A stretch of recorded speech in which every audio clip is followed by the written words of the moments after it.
Believe it. What's up, everybody? It's Maker Monday, and this week I am sitting with a new face on our show. It's Noor. Hey. Hello, Noor. Hi. Hi. Welcome. You got the chance. Thank you. Thank you. Yeah. Now that we've got the awkward introductions out of the way, what are we going to be doing today, Noor? We're going to... Yeah, why don't you explain? All right. So, our colleagues, the Ben and Bjorn, they were making this home assistance, and what they were connecting all the sensor into it. So right now, finally, we have the time to push this sensor to the PRTG. Yeah. That was, I think, about the early episodes, episode 4 exactly. of Maker Monday, and you can see those on our channel. Episode 4. I'm glad you know which episodes, because I have no idea which episodes. Yeah, because I had to watch all the videos of what they were doing. So yeah, one of us is a professional. Yeah.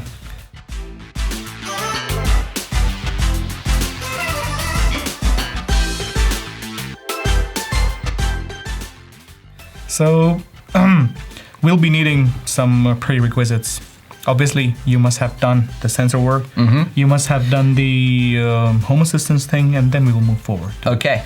So, essentially, we're going to be getting the data from that into a monitor. So, it could be any monitoring system that you're using to get the data from these sensors.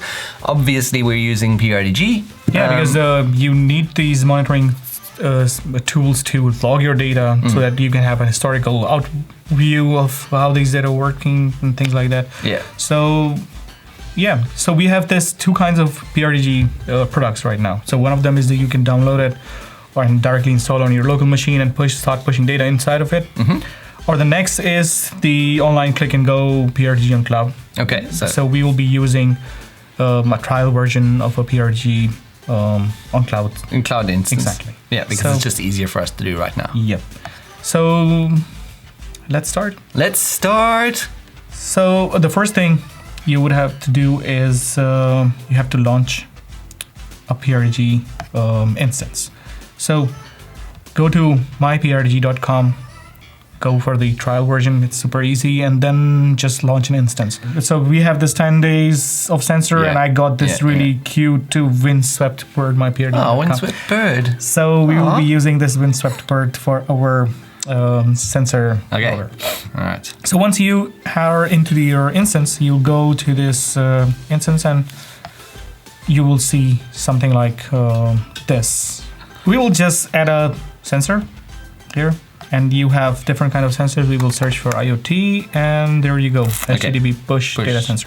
So I'll just show you how to configure it really quick. But let's just talk about that sensor before we continue. The sensor essentially does what?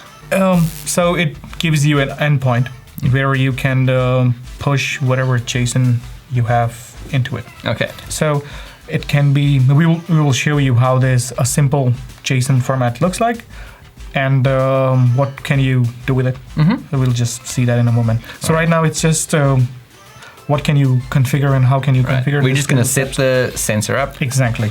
Yeah. So you can name your sensor Maker Monday.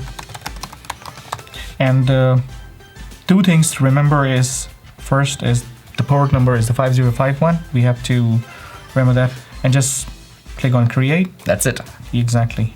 I have one of them already, so we will use that. And as soon as you start your pushing the data inside your sensor, there will be tons of alerts coming up from the PRTG itself. Your sensor is down, your monitoring is not working. You can set different kind of triggers. Hey, if my temperature goes a little bit down of that, just trigger my email or something like that. So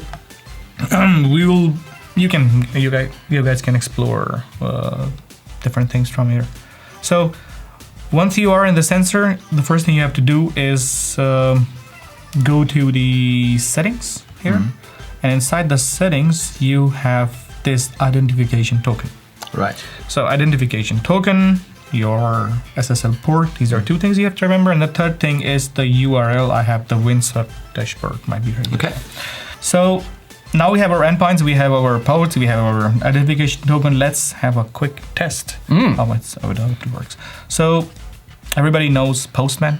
It's a really cool tool to test the endpoints. I don't know if you use it. Sure. I've heard of Postman. So the Postman is just, you can post the data and we're just testing. So a sample JSON data for PRTG sensor we pushed on is something like a PRTG result, and inside the results you put channels and values, channels and values. And if you try this, you will have sample response status or something to show that it's receiving exactly. So if you go to the overview of our data, you can see these temperature sensor 3, 2, 1 are working. Okay.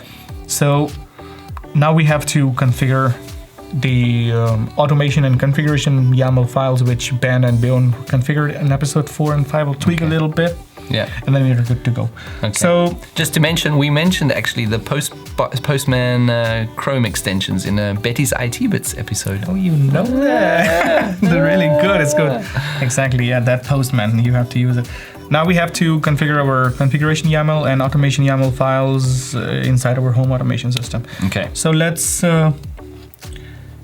first look how our configuration files would look like.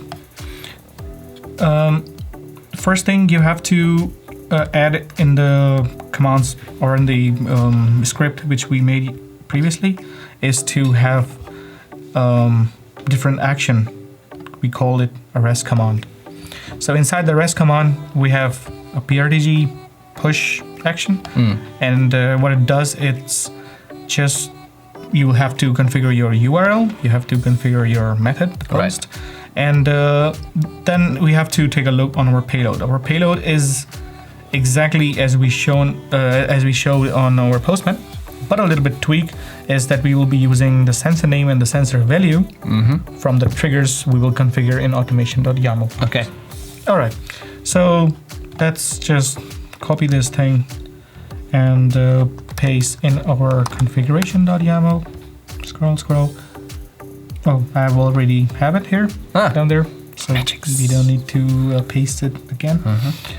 We will exit, and let's see our automation.yaml. All right. So yeah. And there are triggers. Triggers as well. So for the better visibility, let's go on to here and let's just take a look on these triggers. So all these triggers, we have named the push value to the PRTG.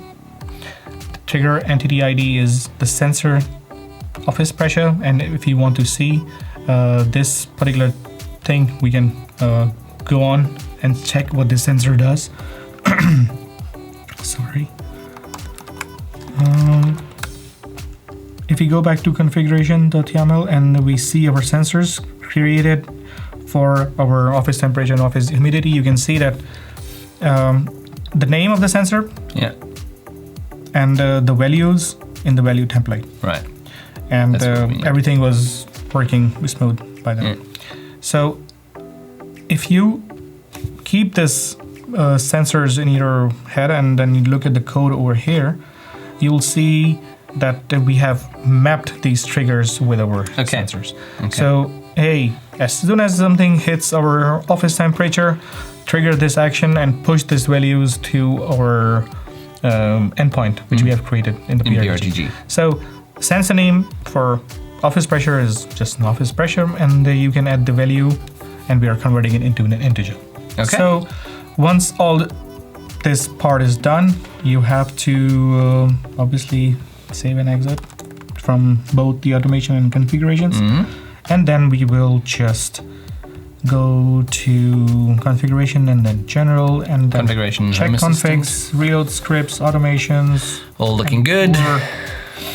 All looking good, and then we will hit the reset. And that's our temperature logger. It's temperature, pressure, and humidity and everything. So we press it 2, 3 times, 4, 5, 6, 7, 8, 9, 10 times. Let's see. And sorry. And then we will refresh. And you can see our pressure has already landed right now. Okay. So once your values start landing on the PRTG, you can have multiple options for that. Number one is that you can change their units, their multiplication. But maybe you want to look into it. So humidity percentage, pressure Pascal. I think it's Pascal.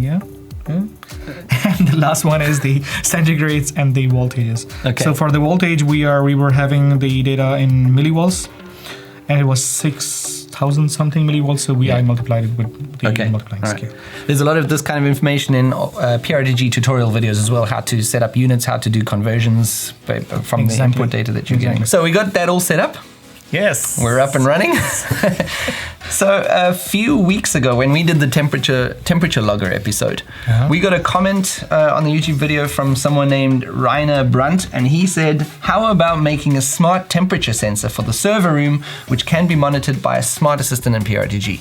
So we'll answer his comment. See, we answer comments even if it takes us months, sometimes maybe even years. Who knows? We'll get to some of the comments. But let's say we have our temperature logger that we built. We put it in our server room, and we want to know when temperature gets above or below certain temperatures. Yeah. As an example. The thing is that if something goes bad, the temperature room will always be super hot. Super hot. So most importantly for a server room in this example, we want to make sure that the temperature is remaining below a maximum threshold. Threshold. It's not boiling hot, nothing. Yeah. So how do we set up PRTG? So we're monitoring that we're getting the data from the temperature logger now. How do we set up PRTG to alert us when temperature goes too high? Let's see. Let's just go back to the dashboard, and we see that all our office temperature and pressure and humidity and voltage is coming here, and now we'll just set up some notification triggers. There we got that information coming through what we call channels. Right? Exactly. So we want to make a channel threshold. Exactly. So now we have to make threshold for our office temperature. Let's go to the notification triggers, and this blue button small here, threshold trigger.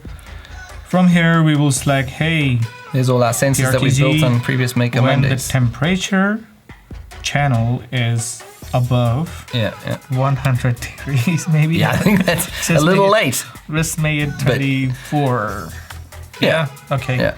At least for 60 seconds. Yeah. That's good. Then call the fire. Perform notification, ticket notification, or whatever you want. Yeah, so we got different notification options that you can set up. Okay, just give me an email. Yeah, let's say. And tick. That's it. All right, and you save that. And once you're, I don't know, should I give a proof of concept by? Let's set the space on fire. Let's play for the show.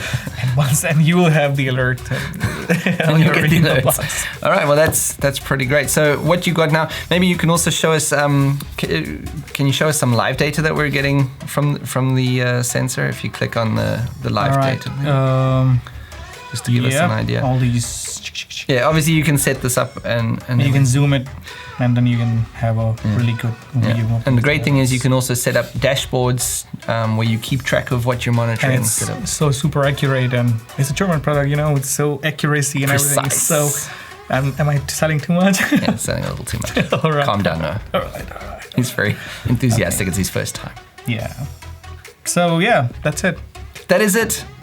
Thank you so much, Noor. Thank you. I hope we'll see you on a future episode of Maker Monday. For you, subscribe to our channel, click the bell, make comments. Maybe we'll answer them. Who knows? Maybe not. Probably not. In an upcoming episode of Maker Monday, we're going to be putting together a pollution sensor. Yeah, exactly. For the New Year's Eve or for the Diwali, there are so many crackers and everything. So fireworks. We have to monitor how much is the pollution in our city. Exactly. We want to know how much pollution this stuff causes. So we're going to be setting up a pollution sensor. And the best part of this is that these sensors are in the modular basis throughout spread out the city. So we will be using a different technology for our IoT devices. Technology. This is very exciting. I am very excited right now, Noor. Awesome. We'll be setting that for New Year's Eve to monitor the pollution on New Year's Eve, and we'll bring you the data in 2019. But we'll show you next time how to set that up. See you next time, makers. Yeah. You're good.